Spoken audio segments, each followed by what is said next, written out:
Okay, the session given to me is on third party audits. It's nothing but you people are doing an audit in-house, so it is called in-house audit. If it is done by a party who is not from your factory, from outside, it's third party audits. So before that, I'll come to the labor code section. If you have heard the labor code, as I told you in the morning, there are around 29 acts which have been clubbed and made 4 codes. So the first one is called the wage code, which includes 4 acts, which is called the Minimum Wages Act, Payment of Wages Act, Bonus Act, and Equal Remuneration Act. So what was earlier happening was all these were looked after by different agencies. So you had one inspector for minimum wages, one inspector for payment of wages, one inspector for payment of bonus act, and one for remuneration. So there were 4 inspectors who would come to the factory and check whether compliance has been done or not. So now the thing is, there's going to be one officer who is going to look into wage code. The only major difference what wage code does is it defines wages. So here the definition of the wage is, your basic plus dearness allowance plus subsistence allowance is called the wage. So all the other things are allowances, and your allowances can't be more than 50% of your wages. In the sense, if you are given 40,000, 20,000 will have to be your wage. So this wage, how it makes a matter is, this wage is for calculation of everything. Your overtime wages earlier was being calculated on gross wages, now it is being calculated on wages. So it is only basic plus DA what is going to matter, which is going to be 50% of your salary. As on date, if you are taking 1 lakh salary, 20,000 is your basic and 80,000 is your allowance. Directly your basic will become 50,000 now, plus 50,000 will be the allowance. That is the major change in wage code which is going to happen. Under Minimum Wages Act, the Government of India is going to define fair wages. So based on the wages, the state government will have to give a wage higher than that. So that will be done under the wage code. Industrial Dispute Relations Code 2020, it includes Industrial Dispute Act, Trade Unions Act, and the Industrial Employment Orders Act, Standing Order Act. Here the only difference is, earlier this act was applicable to every establishment employing more than 100 workers. Now that ceiling limit has been changed to 300 workers. So majority of the work, factories will be out of the ambit of, these acts, because it covers only industries which employ more than 300 workers, which excludes employments called, you are employing through a contractor, it is excluded. Again, they have brought in a clause called fixed term employment. This is like, any employer can hire a person for a specific period and can be removed at any point of time. So this fixed term employees are also not included for the calculation of that 300. Then comes the biggest one where we fit in, which is called the Occupational Safety, Health and Working Conditions Code. So it includes 13 major acts. One is with the Factories Act, Plantation Labor Act, Mines Act, Building and Other Construction Workers Act, Motor Transport, BD and Cigar, your Contract Labor Regulation, Prohibition and Regulation Act, then Sales Promotion Employees, Interstate Migrant Workers, Cine Workers, Dog Safety, Working Journalists and other newspaper employees, and the Working Journalist Fixation of Wages. So all these 13 acts have been clubbed and made a Occupational Safety and Health Code. So now any establishment means could be a shop, could be a IT firm, or it could be a factory employing more than 10 workers will come under the definition of an establishment for the purpose of Occupational Safety and Health Code. The last one is called the Social Security Code, where Swagata madam was telling about, your PF, all those things are going to come in this. So it includes Employees Compensation Act, Employees State Insurance Act, then PF, then Employment Exchange Compulsory Notification of Vacancy, Maternity Benefit Act 1961, Payment of Gratuity Act, Cine Workers Welfare Fund, VOCW Welfare Cess Act, and Unorganized Workers Social Security Act. So under this, what major is the changes? One is it comes with Maternity Benefit Act. Of course, there is no change in Maternity Benefit Act. You still get 26 weeks of leave for the first 2 children and 12 weeks for the next 2 children. ESI, there is a drastic change. Till now, ESI was applicable only to establishments employing 10 or more workers. Now the employer can voluntarily put them into ESI scheme if less than 10 workers are employed also. And in case of factories carrying out hazardous process, even if you employ one worker, they will have to be covered under ESI. So the ESI coverage goes up. Then again, the family definition they have extended even to the in-laws. So you are staying with your in-laws, even the in-laws are covered. Otherwise, it was only your parents were covered. Now even the in-laws are covered under the ESI scheme. So the broadening of the ESI scheme has been done here. Sir, what about dependents definition? Dependent remains the same. Those who are not earning individual source of income still are dependent on you, staying with you becomes a dependent. Then payment of gratuity act, there is one change. Gratuity remains like once you complete 5 years of service you get gratuity. Now only for fixed term employment, one who covers 1 year of service will get gratuity at pro-rate basis. So whatever the time you are employed for, still you get gratuity if you are employed on fixed term basis. And then BOCW remains the same, ESI remains the same. So rest of the things remains same. What is the basic fundamental why this has been done is, earlier including 29 acts, we had total 1436 rules which a employer had to follow. Now under the code it has become 351. We had to file 31 returns. Under each of the act, a return had to be filed to the government. Now that will become a single integrated electronic return now. And forms, you had to maintain 181 forms for overtime one form, for notice of period of work one, muster roll one, wage register one. So those 181 will get reduced to 73. Registers which you had to keep, there were 84 books you had to keep under the act. Now it becomes just 8. And registrations, you had to take 8 licenses. Maybe under the contract labor you had to take one, under interstate migrant workers you had to take one, under factories act you had to take one. So these 8 registration will become a single registration now. So now the registration will be one registration which will cover all these acts. They have introduced something called compounding. Earlier, whatever the contravention is, somebody not complies with the law, you had to go to the court, because we used to file the court case in the court of law. Now it can be compounded at the officer level itself. The officer will have the power to compound. In a sense, you go there, plead your guilt, they are going to put a fine, that fine can be directly levied. Then improvement notice. Now earlier what was happening, an inspector coming to your factory and say you are not following this, directly you would be given a show cause notice and then directly it goes to the court of law. Now it is not so. He has to give you an improvement notice first. He has to say that, I have visited your factory, these are the faults which have been found. I give you an opportunity to correct yourself, giving a 30 months notice period. So he'll give you an opportunity for 30 days. You don't comply, then only he can start off something with legal issues. Otherwise, he cannot directly take it up. So these are the applicable this thing. So coming to the audit, we have something called safety audit. So the broad definition itself, it's like this presentation, I will send it across. If I have given your contact, it will come to you. I will give you a PDF of it. One is safety audit, it's a management tool. So it is like, a management can use this tool as a system to improve their conditions. So it is going to be systematic. Somebody is going to follow a checklist. So once you do a safety audit, it has to be checklist based. So you're not going to miss out on anything. Second is it's going to be periodic. So what period you need to do a safety audit? That is the minimum period what we fix. But you can fix lesser value than that, not more value than that. Third is objective evaluation. You are going to see, visualize, check, and then decide like what has been done is not correct or not of the organization, how the management and equipment are performing. So your management system is going to be checked here, as well as each of your equipment and the process are going to be checked under the safety audit. So the main aim is to safeguard company's assets. Of course, company's assets are first is the workers, second is the machinery, then comes the responsibility of the environment also.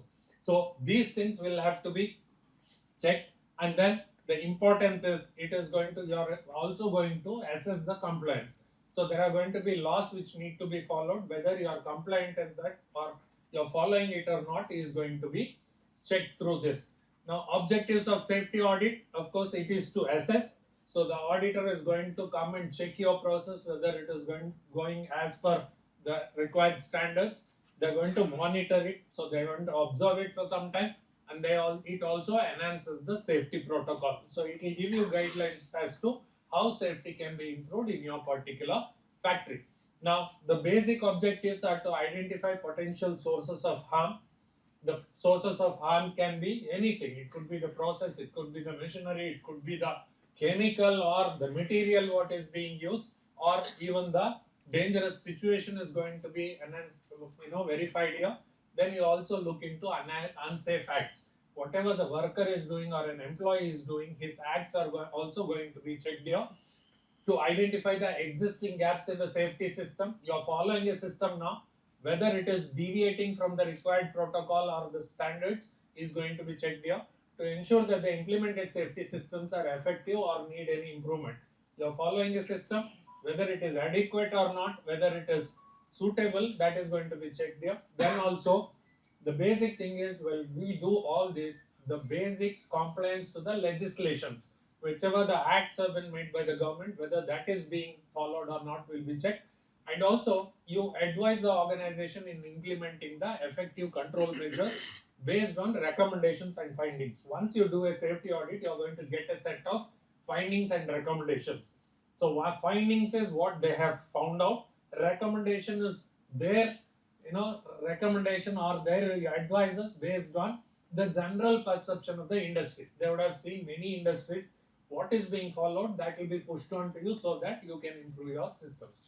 So this is how it goes. The next is objectives of safety audit. It is verify compliance with established standards. It is just a cross check of what the standards are, whether that is being done or deviations from designed and planned operating procedures and maintenance procedures are going to be checked here. You also look into the plant condition or operating procedures that could lead to an accident. So, which are the potential causes of accident? What could be from the equipment is going to be checked here. Plan and operating and maintenance procedures match with the design intent. When you design a plant or a process unit or an equipment, whether the design intent and the way it is being used is correct or not is going to be checked here. Keep operating personnel alert to process hazards. It could be indicators like audio visual indicators, wherein you are indicated as to whether the pressure is going up, temperature is going up, or your other parameters are going up. So those can be alerted to the operating personnel. Review operating procedures. Once you have a set of operating procedures, dependent on the requirement and dependent on the changes what would happen, whether that is going to be reviewed is going to be seen here. Now, at few places you introduce new processes, new chemicals or new equipment into the factory that brings in new hazards.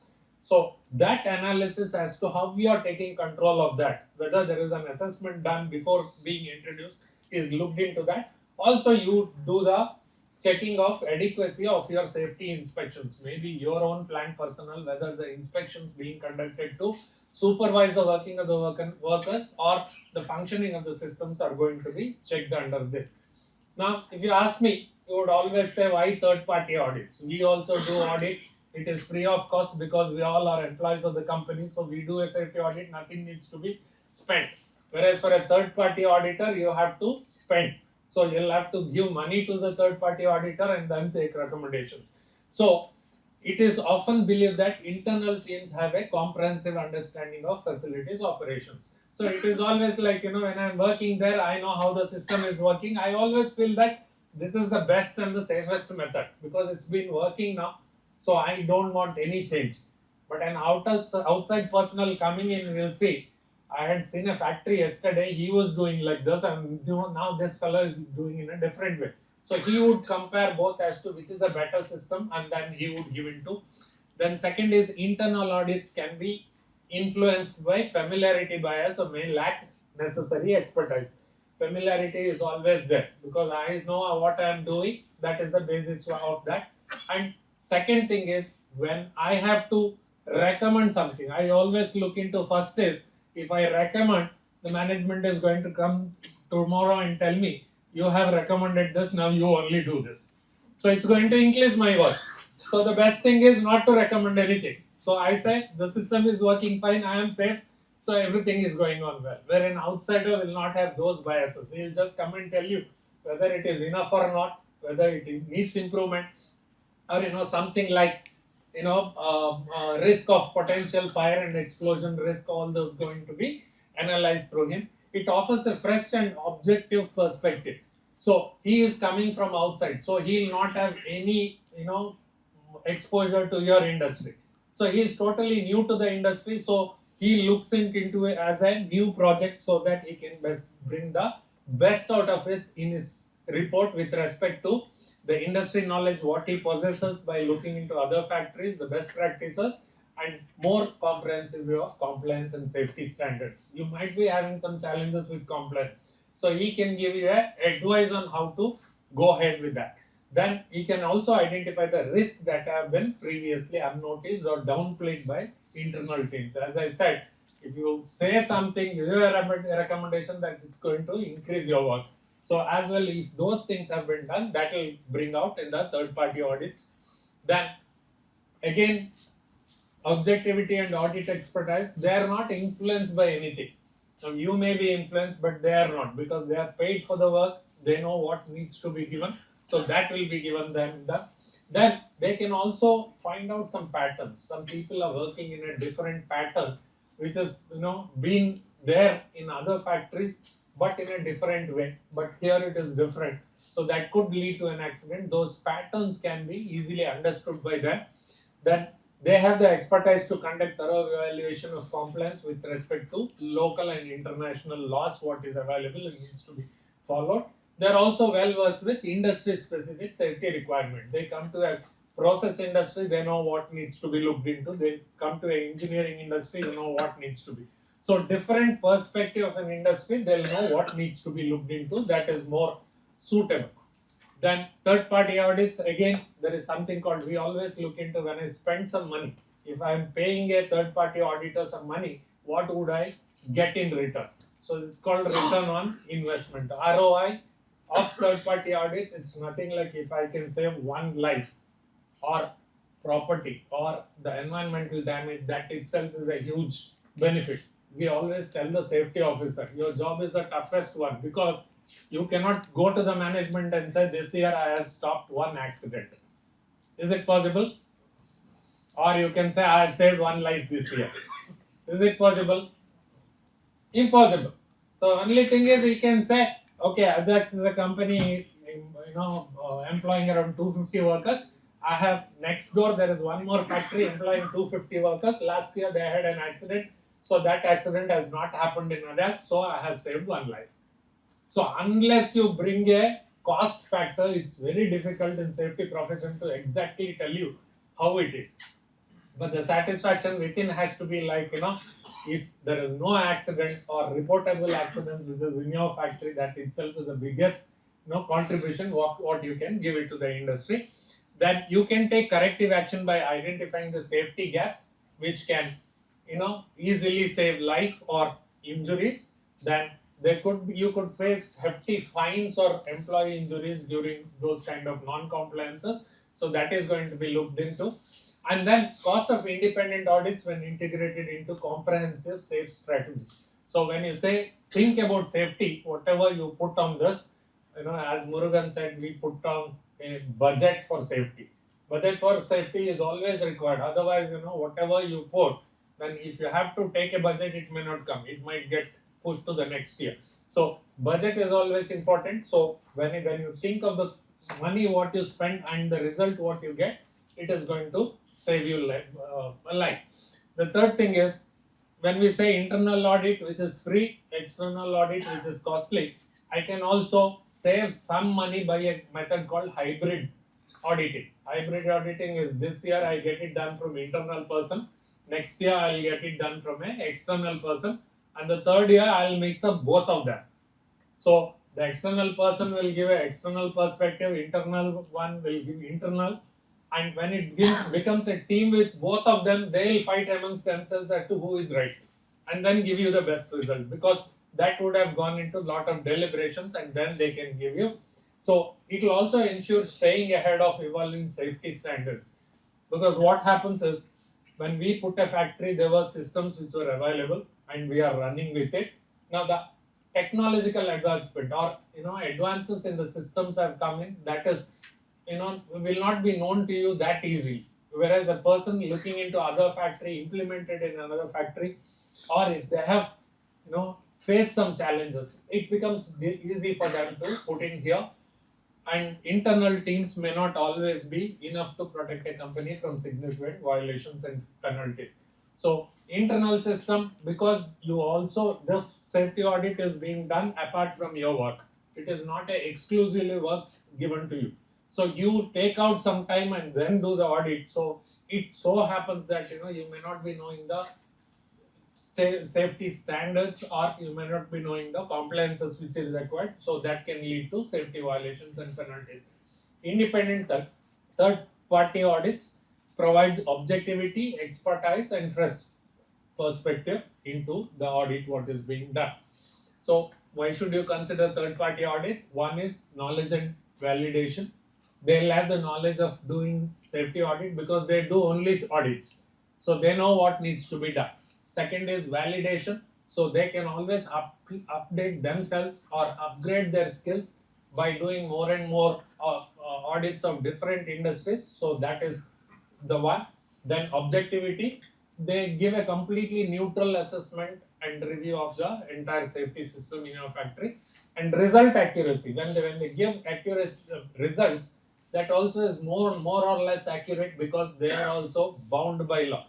We check whether the audit is being done in the way how it is being done. If an auditor comes and gives you a report, it is not that he gives you a report. That report also comes to the government. We at our level also check whether the audit is done properly in a manner. So it gives more of an accurate result. Types of audits, again, one is called internal safety audits. It is conducted by internal teams. So you can form a team within your factory and then do safety audit.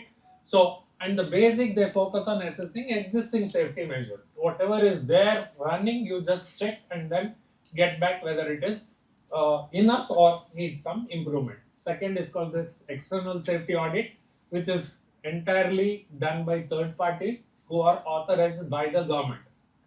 So how do you get the external auditors?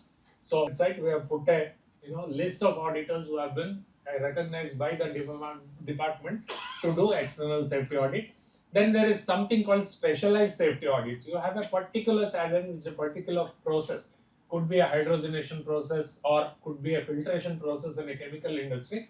Then you bring in a safety team, only audit that particular unit, or you have a special task, or you have a special challenge within yourself, then you bring in a safety audit team who can do this. So audit cycle, first you are going to plan an audit. Once you decide that I have to conduct a third party audit, then you have an audit plan, then you have an audit program. So you fix up what is the duration of my audit. Could be 3 days or could be 5 days, or is it 1 day audit? A small factory can have even a 1 day audit. So that program is done. Then you have an auditor checklist. Any auditor should have a checklist. Now, if you take the safety audit, it has to be done as per IS standards. It has got a checklist already within. You go to the Google and just type IS 14489. So it will give you the list of checklist of 576 questions. You need to decide what is applicable to you, what is not applicable.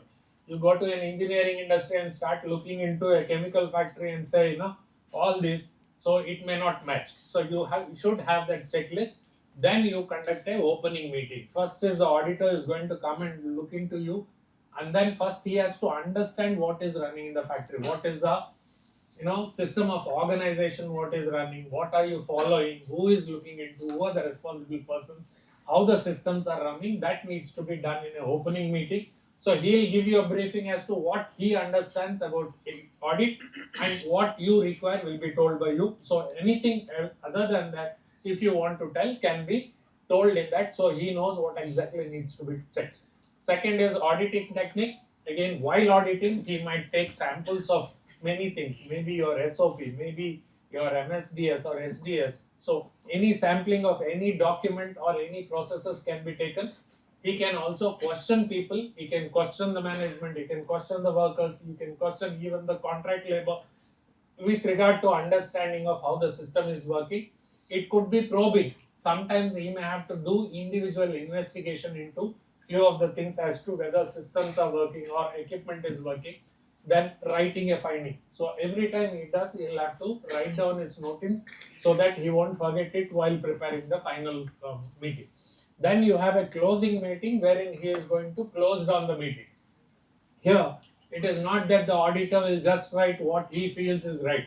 He has to explain each one of the thing, what he has found out, why it is required, and what is the change. And even only he can put it in the report only if you agree to it.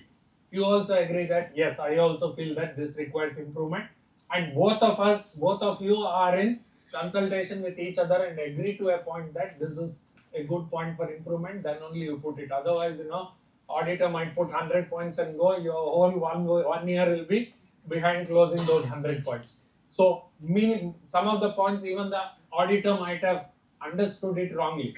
So, there in the closing meeting, you exactly explaining this is what we meant by, and then close it then and there itself. So, the minimum and important things only will come in the meeting. So, that will be done in the closing meeting. Then you get an audit report.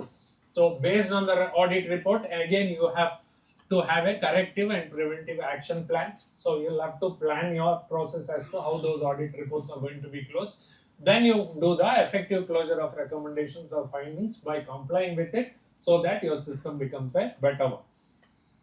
Then structure of safety audit, if you ask me, one is, as I said in the table, it is you are going to define the purpose and scope of the audit. Then you establish a criteria for evaluating. Then you develop an audit plan. Then you assign qualified personnel. It's nothing but the auditors who are authorized by the department. Then examine safety manuals, procedures, records with document review.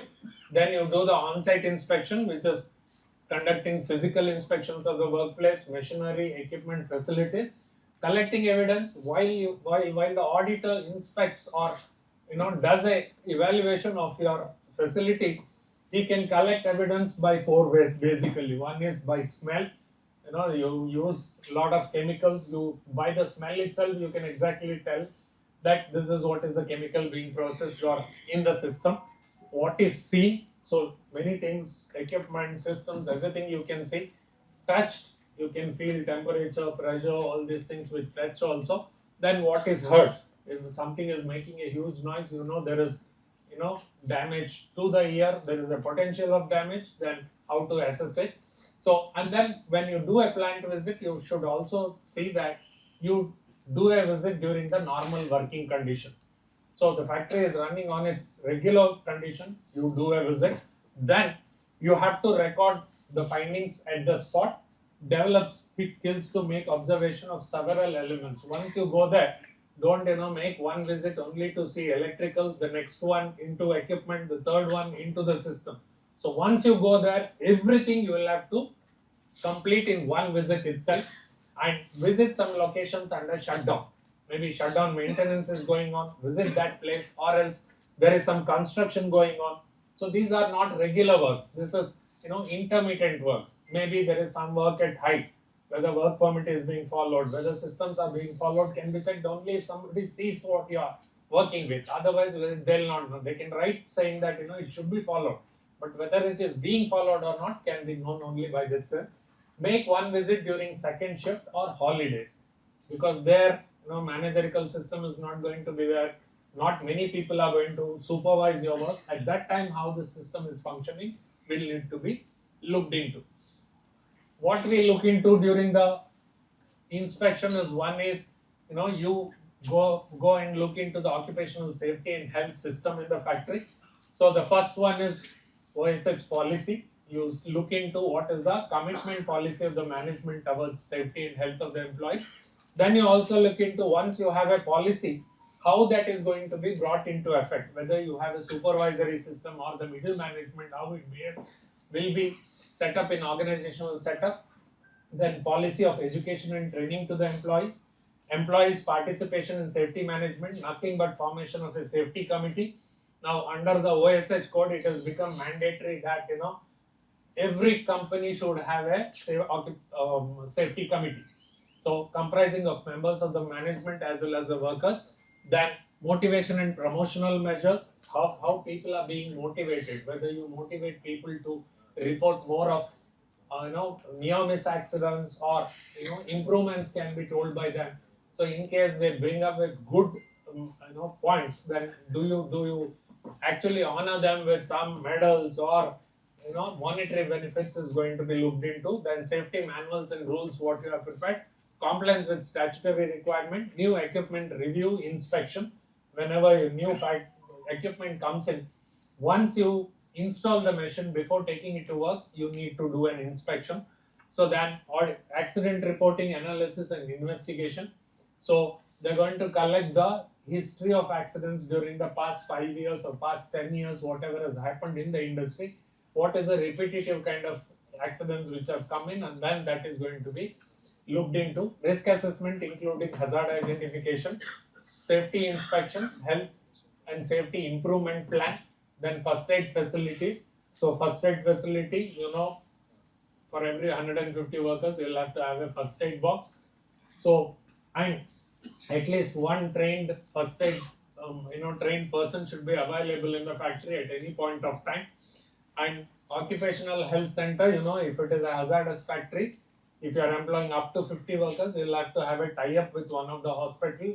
The doctor is going to give you, medical surveillance. If it is 500 to 200, you need to employ a qualified factory medical officer on part-time basis who should visit at least twice in a week. And if it is a factory employing more than 200 workers, then you need to have a occupational health center with the service of a full-time factory medical officer. So if you are employing more than 200 workers, if you are employing more than 500 workers in a non-hazardous factory, you should have an ambulance van. If it is a hazardous factory for more than 200 workers, you should have a ambulance van. This needs to be looked into when we do the safety audit. Then personal protective equipment, whether the requirement has been assessed and whether the usage is being reviewed. Housekeeping, again mission and general area guarding, material handling.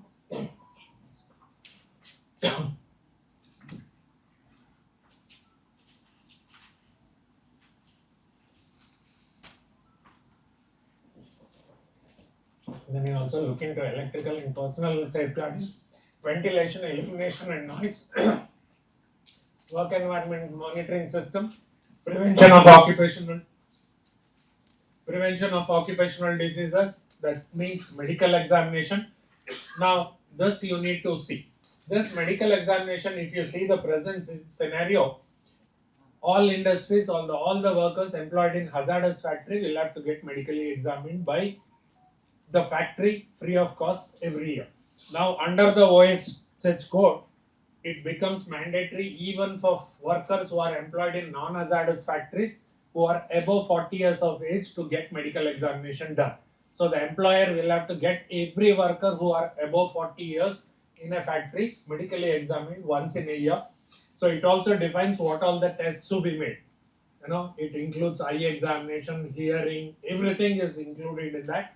So that medical examination need to be done for every worker who is above 40 years of age under the new code.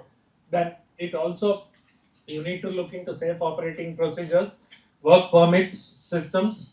Work permit, when do we use? Whether we use while working at height or hot work, or anything which is confined spacing, which is not a regular phenomenon in the factory. One odd time you use, then you need to have a safety permit. Fire prevention, protection and fighting system. So what is the methodology for preventing a fire? It's nothing to do with many of the things like accumulation of dirt or combustible material, or your storage of chemicals in higher quantity. Those kind needs to be looked into. Fire protection, again fire extinguishers, hydrant system, those kind of thing. And firefighting system, again training of your personnel with respect to firefighting. Then emergency preparedness plan, on-site and off-site emergency plan. Off-site is not your work, but on-site emergency plan is mandatory for all factories which are carrying out hazardous process. Then plant process modification procedure. Whenever procedure modifications are done, how it is going to be reviewed is going to look into. You also look into transportation of hazardous substances. We saw in the morning that MRPL gave those kits to the fire department. The reason is very simple. In our house we use how much? 18 kg of LPG, right? In a factory we might store. You take nearby is Musashi, so he stores around 20 metric tons of LPG. Correct. And you have a system of fire prevention, like you have a hydrant system, everything to rely on. Now take the same thing, 18 metric ton or 21 metric ton of LPG tanker going on the road. Something happens, there is nothing there, no hydrant system, nothing. So the first responders are the fire department. They go in, they don't know what to do also. So it so happened that 3 years back we had an incident of one of the truck carrying benzene toppled on the road. Okay, benzene is a carcinogen. It's a cancer-causing substance. So tanker fell, and the entire benzene spilled into a river nearby, and it started floating on the river. Now it got caught by a spark from one of the houses nearby. Now the benzene started catching fire. How was it? A river on fire. Benzene floats on water. It is on fire, so the entire thing is burned. So this was the situation, and the fire department had even they want to go near to extinguish also. They need SCBA. So then that time, because of a lot of chemicals are manufactured and supplied by MRPL, Mangalore refinery is one of the major producer of benzene in this state. So they came forward to buy around 26 such kits, with a budget of around 30 lakhs to be given to all the district commissioner's office or the district fire officers. So likewise, every district is being supported by giving this, so that fire department at least has this kind of facility. So transportation of hazardous substance, if you are importing or exporting any chemical, then you should always see that the system is safe, and during transit if something happens, you are going to be the responder. You need to reach on to the stage. Last week we had a challenge. One of the tanker toppled, and from the gauge there was a gas coming out. You go into the trem card, the trem card, you go into the trem card, you could read nothing. It was all empty. Now even the driver didn't know what chemical was inside. Now how do you handle it? Nothing is known. Finally we had to search for to whom this consignment is going, then ask that factory fellow what this is. Then we said, this is your responsibility now. You have allowed this tanker to carry chemical to your factory, now you handle this. Then it took 2 days for them to transfer that chemical to one more tanker and then taken, ease in the situation. So the transportation risk is much more dangerous than anything. We have our requirement of petroleum products, the crude, almost 100% to the Mangalore refinery is coming from abroad. Breakage, the entire crude falls on the sea, then it's going to spread. So it is going to be a huge nonsense. So there you have a containment methodology. They put a huge floating roof around so that it doesn't spread, and then you will have to suck it and take. So all these systems will have to be monitored while we do that. Then hazardous waste treatment and disposal will have to be looked into. Safety in storage and warehousing will have to be looked into. Again, contractor safety systems will need to be looked in. And safety of customers. When you give a chemical to somebody, you should make sure that you are giving the complete information of the chemical to the other party, so that he understands what needs to be done in case there is an emergency. So that has to be looked into. Then you also, during the course of your audit, you look into employee interviews, engage with employees, then evaluate the identified hazards, and you also look into non-conformities like deviations from safety standards, and you make a comprehensive audit report. Then you take follow-up actions and you improve continuously. This is just a template of how the safety audit report can be. So you put a date of the audit conducted by whom, then just summary like what the factory does, then observations and findings. You should not be making general comment like housekeeping needs improvement. You go to any audit report, the first thing is going to be this. It's like, what needs to be done is nobody knows. Housekeeping needs to be improved. What way it needs to be improved, it doesn't. So you can say this, provided you have to say that, housekeeping was bad in this area with respect to this. It needs improvement, then it makes sense. So such things should be very accurate. Then you also go into the recommendations. Recommendations also cannot be like, conduct regular training programs and reviews. So you need to be very specific with respect to, see, conduct refresher training sessions focusing on PPE usage for all employees and especially new hires. So it gives a specific target group whom needs to be checked. So such needs to be done. Audit ethics, again you have to conduct an ethical audit. It is not that, for the purpose of carrying out an audit to show the statutory personnel that audit has been done. Auditor comes, sits for half an hour, writes a report and goes off. So that cannot be. It should have a fair presentation. It should not make a biased presentation. If I don't like this factory, I can't make all nonsense reports and give them. Then due ethical professional care will have to be taken. It has to be independent. Allow the auditor to be independent of his decision. Don't drive force. Now, otherwise, what happens is, there are two shops in your factory, shop floor 1, shop floor 2. You don't like each other. The auditor comes here, you put all wrong things into this thing, saying that I am doing this fine, this is wrong there. And that fellow puts wrong there. And the final report is going to be one wrong report with all, biased reports. So that needs to be looked into. Then evidence-based approach, for anything the auditor should have evidence. He cannot just make a comment unilateral. So then third-party audits, we have a rule called the Karnataka Factories Audit Rules 2024. So whatever is there, this audit rule is done under the Factories Act, and from 21/11/2025, Factories Act is not at all there. It is already repealed. So you cannot follow anything under the Factories Act as on date. So it is only under the OSH code. But this audit rule, whatever is there, will get ditto copied to the OSH rule. So the same thing needs to be followed. Then Factories Act, we have, provision of third party checking for dangerous machinery, buildings with respect to stability certificate, lifts and oils, pressure plant and confined space and ventilating system. And again, Building and Other Construction Workers Act, we have for lifting appliance, lifting gears, and then periodical examination of lifting gears, ropes, and heat treatment of lifting gears, pressure plant and equipment, and use of winches and climbers for suspended scaffolds. So all these needs to be get audited by third party personnel. So the first one is the audit. The rest of the thing is, it is competency certificate by a competent person who is authorized by the department. You go to factory safety audit rules.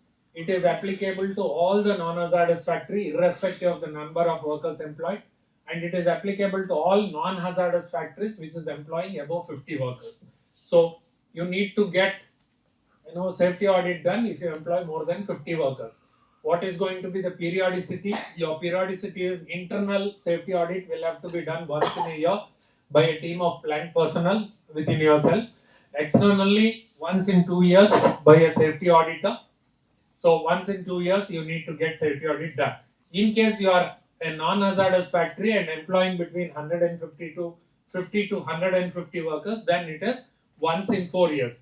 So all the 3 years you'll have to get internal audit done. The 4th year will be an external audit that needs to be looked into. And if you do external audit in one of the year, you need not have to do internal audit in that particular year. And also, if you have made any changes or total or partial in the manufacturing process, or you have introduced a new equipment or process, then also you need to get a safety audit done by an external safety auditor.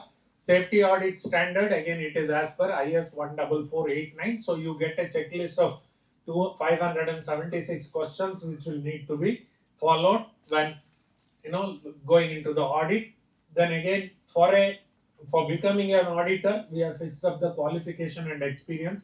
If you hold a degree in chemical engineering, mechanical, electrical, or production, or engineering, industry, and management, so then you'll have to have experience of 10 years or above in a supervisory capacity. If you are a diploma, you should have 15 years of experience. If you are a degree holder, then 20 years of experience, Plus, you also should possess a full-time degree or diploma in industrial safety recognized by Board of Technical Education or ICTE, AICTE, or any recognized university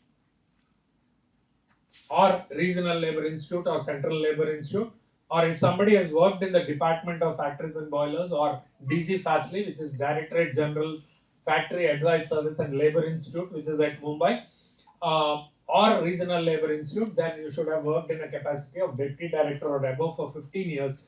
Then you also become qualified to be a safety auditor.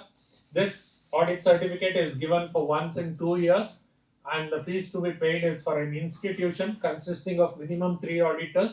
It is 50,000 rupees for 2 years. For an individual, it is 25,000 for 2 years. Then we will not be renewing the audit certificate in case if you have not carried on at least 5 safety audits during that 2 period what we have recognized you for. And after 70 years, this certificate will not be renewed. After 62 years, you will have to submit medical certificate with respect to healthiness for taking a review.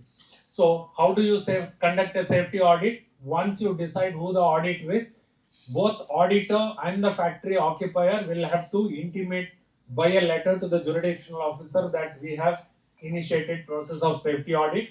Then once this is done within 1 month of conducting the safety audit, the auditor will have to give the report to the occupier, and within 30 days from that date the occupier will have to intimate it to the chief inspector as to completion of audit as well as his action plan for complying with the audit points whatever has been included.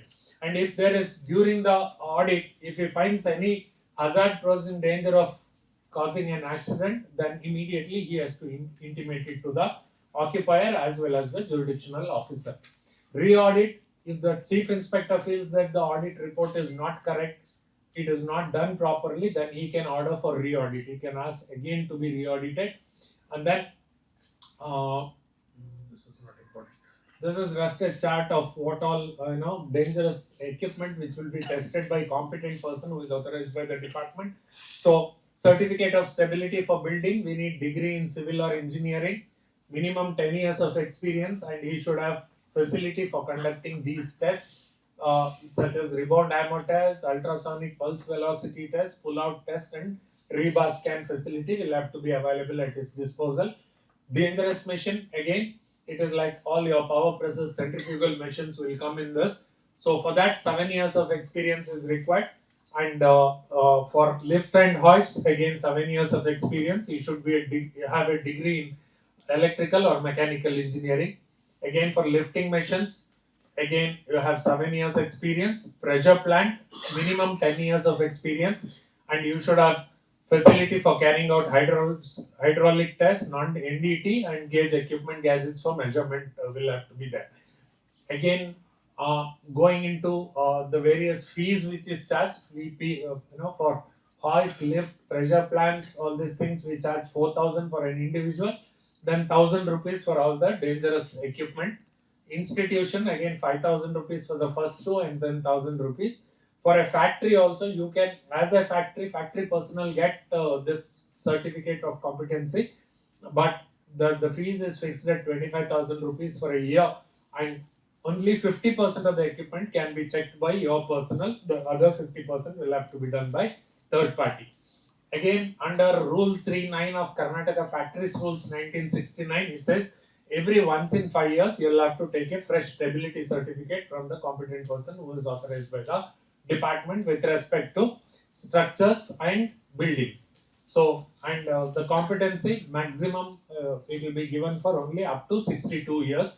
After that, you will not be given certificate of competency. And under the BOCW, almost the same remains. For lifting machinery, 7 years experience is required. For pressure plants, 10 years experience is required. The fees here is for an individual, it is 20,000 rupees for each of the equipment, and for an institution, it is 25,000 or 20,000 per person, whichever is higher. Now, pressure plant inspection, you need to get your pressure plant inspected to understand the risk of explosion. Then pressure plants can be storage tank, heat exchangers, or pressure vessels. Then you can do visual test to understand the outer look of the equipment, and you can also do NDT, non-destructive testing, which will actually preserve the equipment. You can detect the flaws earlier. You can do a comprehensive analysis from the NDT, and also you can enhance safety through NDT, because without even damaging the equipment, you can check the soundness of it. Again, there are tests like liquid penetrant test and radiographic test, which can be done as NDT to make sure that the pressure vessel is working fine. Also, you are supposed to subject this equipment to hydrostatic or pneumatic test once in every 4 years. Uh, so this needs to be done. Again, this gives, like, for a pressure vessel as well as for a pressure pipeline, what is the pressure which has to be put in for hydro test. So hydro test pressure, it is for a pressure vessel, it is 1.3 times maximum allowable working pressure. For hydro test for pipeline, it is around 1.5 times design pressure. So this needs to be looked into while you're doing the examination. Again, for the lifting equipment, you have to take this before using for the first time, and after assembly and before use at the location, and regularly while in service. I'll come to the definition like how it is. So once in 6 months, all your lifting equipment and any associated equipments used to lift people. If you are using it to lift people, then it has to be done once in 6 months. All other lifting accessories like your chain, rope, your hook, all these things will have to check once in 6 months. And for other equipment, it is once in 12 months, like your forklift or crane, all these things, you'll have to get it tested once in every 6 months. So then what is covered under thorough examination is: one is visual examination and functional checks, second is measurements for wear and tear, third maybe load testing or NDT if required. Then in some cases you may have to disassemble the entire equipment and then check in case it is required. And then this is a rough scale for periodicity of testing of lifting equipment. One is the statutory frequency, what says under law. The second thing is the industry norm, where most of the industry, how they normally conduct it, ranges from 6 months to 12 months. Then these are equipment which are used for checking the stability of the buildings without damaging the building. So we use rebound hammer, then ultrasonic pulse velocity tester, pull out tester, and pull out tester. Sorry, this is rebar scanner, last one. So that will be used. And this I've already covered. Now if you come to the code, so what the salient features of the code, I'll just tell you in few minutes. This is applicable to all establishment having 10 or more workers. So any shop, any factory, anything which employs more than 10 workers, code is applicable. It gives a concept of one registration, so you're not going to have many registrations like earlier. Then it also provides for mandatory issuing of appointment letter. Now every person employed in a establishment will have to be given a appointment letter, and the format of the appointment letter will be there in the rules as to how this has to be given. It provides for free of cost medical health checkup. As I said, we have decided at 40 plus years to be got medically examined. Then provides provision relating to interstate migrant workers. This is like registration of migrant workers. Then it also gives way for portability of benefit. Like if you are from UP and you hold a ration card there, you can still at destination at Karnataka you can take the ration. In the similar way, if you are a welding worker in UP, still you are working in Karnataka, then from Karnataka itself you can take the BOCW or building workers benefit. It you can employ women in all establishment in all type of work. Earlier this was not there. We had around 14 schedules where employment of women was prohibited. Now that is lifted.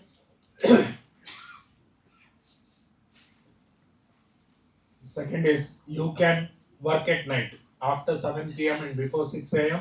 You can work at night with subject to conditions and their written consent.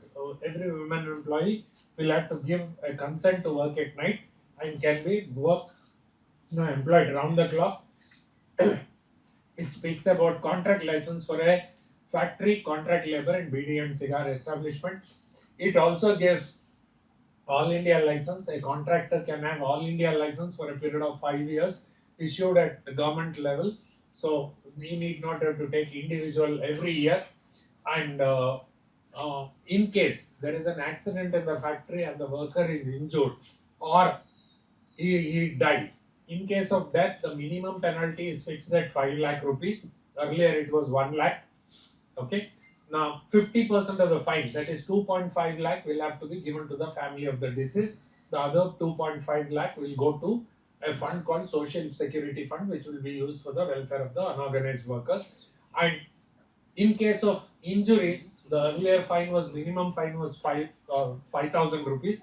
Now that has been increased to 2 lakh rupees, maximum 4 lakh rupees. Even 50% of that will have to be given to the injured. Then this will not do. So this is all I have to say in respect of third party audits. If you have any questions, small one I can take, otherwise we are running late by 1 hour, so we will cover up. That's all. Thank you.